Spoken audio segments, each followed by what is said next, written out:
I'm gonna try something new here. I'm not sure how well it's gonna play out, but I want to try to follow the story in the moment while talking about how the story's playing out, or how story structure plays out. Not sure how well it's gonna go, but we'll give it a shot. So, first things first was the call to adventure. Now I want to go grab the supernatural aid, which is the tractor. That is that which will help me through this journey. All right, so we're assembling our team. I got all the equipment. Ken's got all the other guys and the equipment.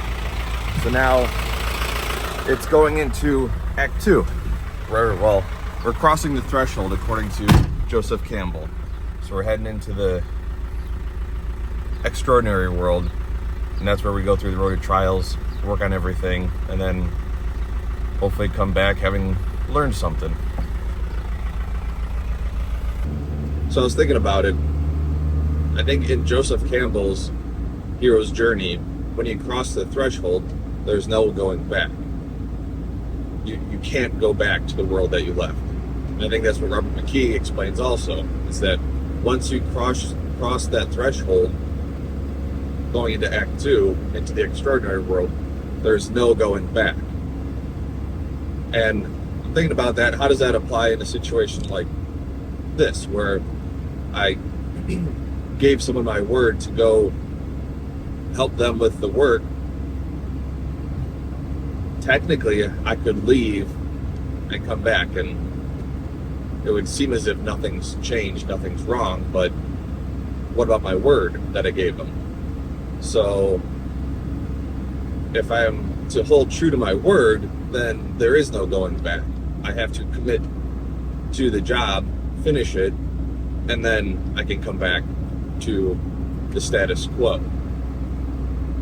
So it's not like in Logan or Mad Max, where they leave the world, they leave their status quo, and technically there's no going back. If there is, it's all the repercussions that they've been avoiding. So, yeah, I think that's neat. Honoring my commitment prevents me from coming back to status quo until the job has finished, until the story has ended. So that's neat.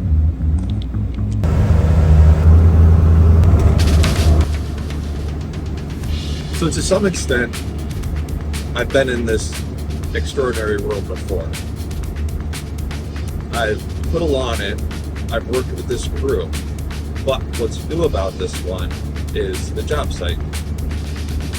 So there's still potential things to learn, new obstacles to encounter, and new lessons to learn from that. Or it could just go perfectly smooth, and I don't gain much of anything, but maybe edify the whole process and the relations with the other people and build that trusting community. Yeah. Now, this is certainly not like,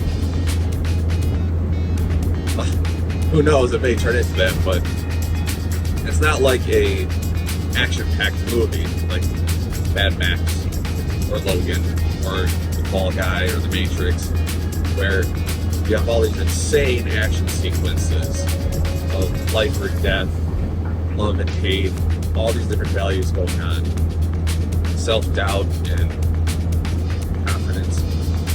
So, I would say at the principle, it's the same, but how it manifests itself in those events are not the same. Otherwise, this would be awesome to watch. To me, it's a normal day at work. Potentially with new obstacles, a little bit of insight, so on and so on. But at the core of it, it still plays out like a story. I think that's really neat.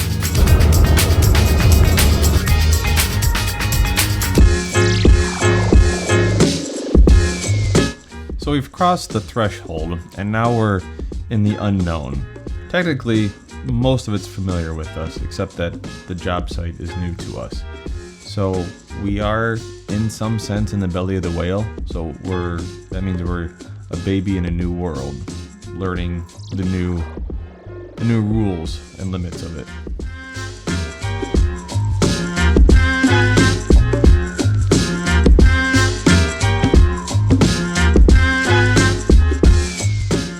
So learning the new rules of this world brings us to the road to trials.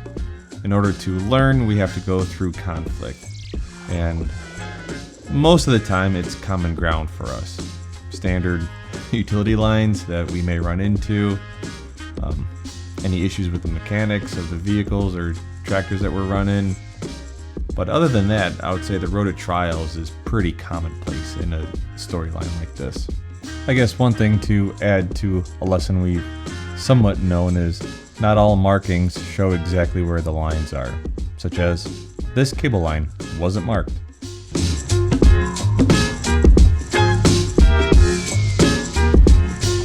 So after reviewing this storyline, I'd have to say several of these stages were not involved in this one, such as meeting with the goddess. The woman as temptress? Possibly. That's basically anything that tempts you off your path. So, say I just kind of pooped out and didn't want to finish the job. That would tempt me to not pursue the end result of this. So that could tempt me off my path. Atonement with the Father, apotheosis, ultimate boon. No. Refusal of the return. No, I did want to come back home and have the job finished. Magic flight, rescue from without. Neither of those were necessary. Crossing of the return threshold. That would basically be coming back. So, yes, that is something that was part of this storyline. I did not get stuck in this unknown world, or the extraordinary world. Adios, amigos. Adios.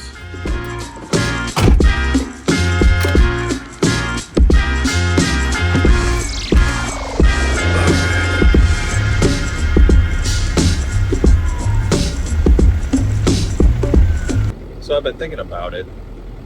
If I'm looking at this through the hero's journey lens, I would see this as crossing the return threshold. So I'm done in Act 2. Well, see, that's where it confuses me.